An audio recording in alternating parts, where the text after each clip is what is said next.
Et à 8h42, bienvenue à bord. Si vous nous rejoignez, 3 garçons dans le vent pour vous accompagner. Loïc qui va peut-être nous rejoindre s'il se presse un petit peu. Cela dit, il a le temps. Patrice qui est là et Alex. Alex qui, forcément, lui, tout de suite a l'œil qui s'allume, qui brille du fait de la musique qu'on vient d'entendre. Ah bah, on vient d'entendre la capella. Viens, mon petit bonhomme. Excusez-moi, je suis garé un peu le fil entre il avait les pieds dans le reblochon. C'est d'hier. On vient d'entendre donc la capella de Ain't No Mountain High Enough, Marvin Gaye, Tammy Terrell. Donc voilà, déjà rien que d'écouter les voix originales, c'est incroyable. Pourquoi je vous en parle? Parce que ce sont les 60 ans de la Motown. La Motown, pour ceux qui auraient été cryogénisés pendant ces 60 dernières années, hein, c'est possible. 61. Voilà, c'est par exemple les Jackson 5, je connais pas. Stéphane Merveilleux, alias Stevie Wonder, je connais pas. Voilà, Marvin Gaye. Il faut imaginer que Berry Gordy, le fondeur de le fondeur, ça n'existe pas. Le fondeur, ça existe, mais fondateur alors. Le fondateur. Et le fondationnateur. Voilà, Berry Gordy qui était un ancien boxeur et qui se dit donc en 69, genre bon bah c'est bon, en 59 pardon, il se dit c'est bon, je vais me lancer dans le business de la musique, ouais. Voilà. Et donc il crée la Motown, vous le verrez dans le sujet, mais Motown c'est la contraction de Motortown parce que ça vient de Détroit. Et donc c'est pour bien ça. Bien sûr, la ville des bagnoles. La ville des bagnoles, donc Motortown.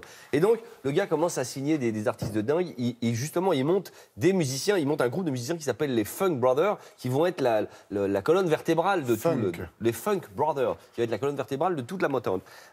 Faut savoir que le mec est quand même un homme d'affaires incroyable, puisque il réussit à marier sa fille avec Marvin Gaye. Donc vous voyez, le mec est hyper fort. Allez pas nous faire croire que c'est une histoire d'affaires. On me dit qu'il faut que j'envoie le sujet maintenant, je ne le ferai pas. Sujet. Nous sommes en 1959 et Berry Gordy, boxeur de son état, décide de passer l'éponge et d'ouvrir un label de musique. Non, arrête, c'est fini, arrête. Et ce label s'appellera la Motown.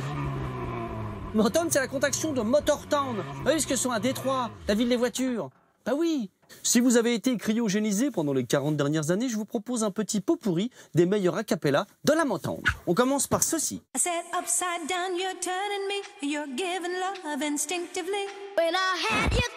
Les Jackson 5, la Motown. Les Suprêmes, la Motown. Même Stéphane Merveilleux. Lionel Richie aussi, dis donc. Et aussi les Temptations. Vous vous dites que le secret de la Motown, ce sont les voix. Ce sont les voix, oui, mais pas que. Un des secrets de la Motown, ce sont les Funk Brothers. Les Funk Brothers, c'est les musiciens qui étaient derrière tous ces chanteurs. Et de 59 à 72, les mecs, ils ont déboîté, mais d'une force. La base, je vous le dis à chaque fois, c'est la basse et la batterie. Et par exemple, l'excellent batteur Benny Benjamin. Écoutez bien ce qu'on appelle ces fils de batterie. C'est une intro hyper reconnaissable. Ou celle-là. Ou alors encore celle-là que vous avez déjà entendue dans un morceau de Marvin Gaye. Allez, on l'écoute avec la voix de Marvin.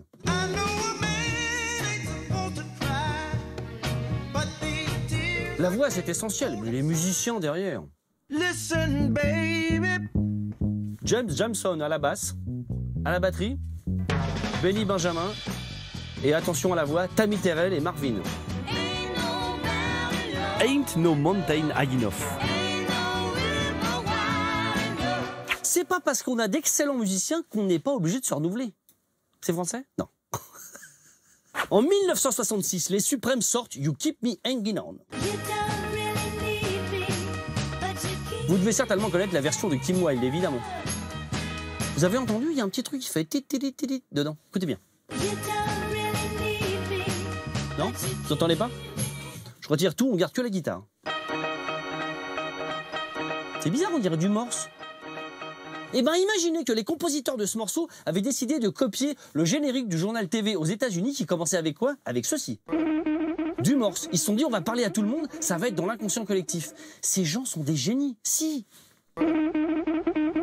Enfin, il manque un S. Hein. Si, j'ai fait du morse, il manque un S. Si, bah si. Quand je vous dis qu'il faut avoir des tonnes d'idées, est-ce que vous connaissez le morceau de Marvin Gaye, Got to Give It Up? Écoutez bien dans ce morceau, un peu plus loin, il y a un bruit bizarre à nouveau.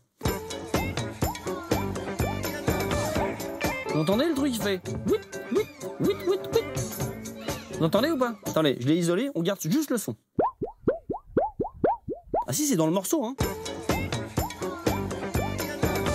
Vous savez ce que c'est? Le percussionniste des Funk Brothers, Jack Ashford, rentre à l'hôtel et il trouve quoi?